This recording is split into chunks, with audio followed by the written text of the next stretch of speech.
Welcome back. Ooh, welcome back. We always say welcome back. Should we be saying something else? No. Hey there. Howdy, y'all.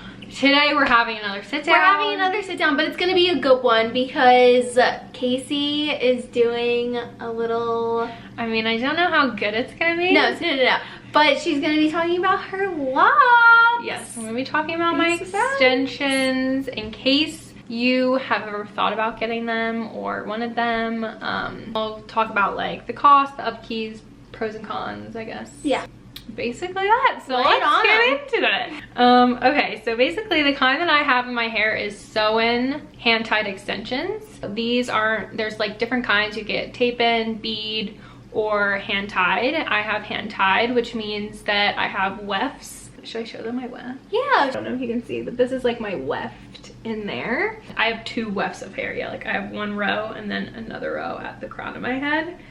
To install them, it was like a 7-hour day, which sounds crazy. It probably took 4 hours to actually install the extensions, but then I also got my hair cut and colored before that. So like in total, I was there for 7 hours. So if you're gonna get them installed and your hair cut and color, you'll be there all day. So that was like very time consuming. But when I went to go get them moved up, it only took an hour. The hair, she said, lasts about 1.5 years if you take really good care of it. And the hair itself, my extensions are Bello Haven hair extensions. It's real hair. I got 2 packs of hair. They recommended I get 3, but I wanted to start out with 2 because I felt like 2, like, I don't know, I didn't want it to be so thick that it was really noticeable that I had hair extensions because my hair is naturally fine. I feel like if you want like really thick, get 3 packs, but 2 packs for me worked really well and I felt like it looked a little bit more natural. Each pack of hair was $360. The girl that I went to, I'll link in the bio, she's local to Colorado, she's in Lakewood. Her name's Viktorija at Sister B's Salon. She did such a good job. She did really good. But she did the actual service of installing them for free because it was only her 2nd time. You were like a little trial or a little... Yeah, like I was practice. like, yeah, I was like practice, but honestly, she killed it. She killed it. Yeah, you would never know that she was... Never, yeah. That was her 2nd time. Yeah, I think in general, like when I was looking it up, it is like $1,000 altogether. Like the hair you only have to purchase once. Like right, you only have to purchase that and that'll last you like 1.5 years. Right. And then you purchase like the actual like labor, like the installation. Yeah. Gotcha. Yeah, so upkeep for the hair, you get move-ups every 8 weeks. And then washing the hair is like takes a little bit to get used to because now you have like these rows in your head. But I found a good way that works for me, which is separating in between the wefts. So like I'll separate in between my wefts, put all my top hair on top of my head, and then shampoo my bottom row, and then rinse that out and let down my top row, and then do that and shampoo. That's how I wash my hair. And then they tell you to make sure that you never go to bed with it wet. So if I'm washing in the morning, it's obviously fine. I can just air dry all day. But if it's towards the end of the night, I'll blow dry my roots so it gets nice and dry. And to go to bed, they say that it's best to sleep in like a braid. So I try and do that before I go to bed, is put my hair in like a low braid. Another thing is they tell you to keep the hair really moisturized because although it is real hair, it's not connected to your scalp, so it doesn't get the oils that are on your scalp, you know, to the hair. Yeah. So it's really important to keep the hair really hydrated. So every time I wash my hair, I do a hair mask on it and then make sure I'm putting like an oil and heat protectant spray that is also hydrating. So I just try and put as much like hydrating products on it as possible. Okay, so you don't want to use purple shampoo on your extensions. I think you can use it like maybe once every 2 months if you feel like they're getting a little brassy, but they're also like way more porous. So I did use purple shampoo. Don't tell my hair girl, I'm really sorry. Because I was like, oh, they look brassy. I want to like just, you know, brighten them up. And it takes like crazy to it.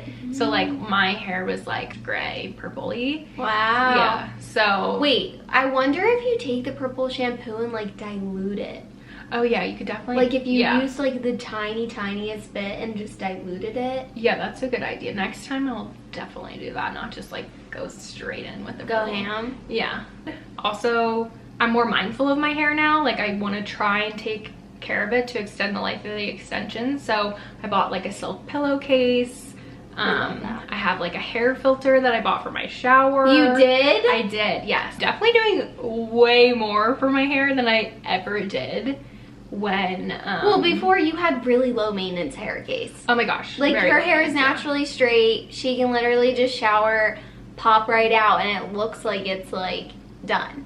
Ugh, I wouldn't say that. It never You looked had great really because low I never maintenance. did anything with it. Okay, so I wrote down some pros and cons of having them too. And I said the cons are basically that it's expensive. It is like an investment. So definitely if you're thinking about it, maybe save for it a little bit and just be prepared, you know, that they are like an upkeep and a cost. Another cons, I said it gets kind of tangled a little bit more. I mean, these are 24-inch extensions. I should have said that too. So they're very long. So I have to make sure like we went to the X Games this week and I brought a brush because like being Casey whips out her brush literally we get to dinner. I'm like, I know this is fly. rude, but I gotta, you know, you gotta keep them untangled because they will get tangled. They're very long. So yeah, you just be mindful of that. Keep a brush on you. And then another con I said was that maybe they're potentially damaging. I mean, I'm sure it's not the best thing for your hair, but I'm hoping that like counteracting it with doing all these like good things for my hair that I wasn't doing before will help. If I end up bald after this, I'll definitely do a follow-up and let you know. Pros, you only have to style it once a week. Like I said, like I'll shower and wash it once a week and then curl it, and then for the rest of the week I'm pretty much good. Like I don't really have to touch it. You can, you know, touch it up and stuff like that, but for the most part the hair really holds a good curl. They're not as high maintenance as I thought they were going to be. I was really worried because I went from like literally 0 and I thought I was gonna go to like 100 with like having to do my hair every day, and like that would have been like a huge overnight change. But really just like, yeah, it's gonna take you longer to wash your hair and style it, but you only have to do it once a week, and it like the payoff is worth it because it like looks good. And then yeah, those were like my pros, my cons.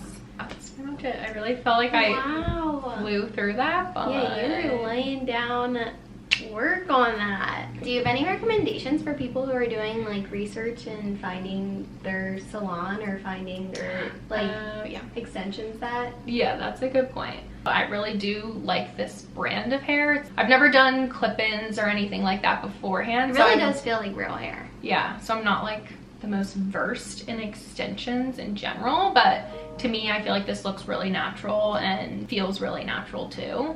You can go online and buy the hair yourself and take it to your hairdresser to install. Like you don't have to be in Colorado to have this hair. I'd say when you're looking for someone to do it, like I really trusted my hair girl, and I think it's worth spending the extra money with someone that you feel like is really good and talented and will do a good job, because it's an investment, so you don't want to have to like take it all out and redo it again with someone else. So even if they're more expensive, I think if you're going to invest in this hair and like doing this, then it's worth it to go to someone really good, even if they are like a little bit more pricey kind of thing. I have another question. Does it hurt? Oh, that's a good question. No, it didn't hurt. When you first get it in, it'll be itchy. That's the only thing. It'll be a little itchy because like your hair is getting used to it, but now it's not itchy at all. It definitely doesn't hurt. Is it heavy? Does it feel heavy in your head? No, not at all. It's very light. Like you kind of just don't realize that it's there? Yeah, you don't realize that it's here. Unless you touch my head, then you can feel it. I love it. I think that it's really pretty. It's really fun to have it if you've always wanted like really long hair, or even if you just have like a special occasion. Yeah, like if you're getting like married or something, I feel like it would be like a cool thing. 1000%. Also, you wouldn't have to get like the hand tied sewed in, like if you're you could probably married, just do like clip-ins or something like that. But if you want like to just have a little fun with some inches, you know what I mean? Like, well, guys, don't forget, we post new videos every Friday, so subscribe, turn your post notifications on, and we'll see you guys next week. See you next week. Bye. Bye.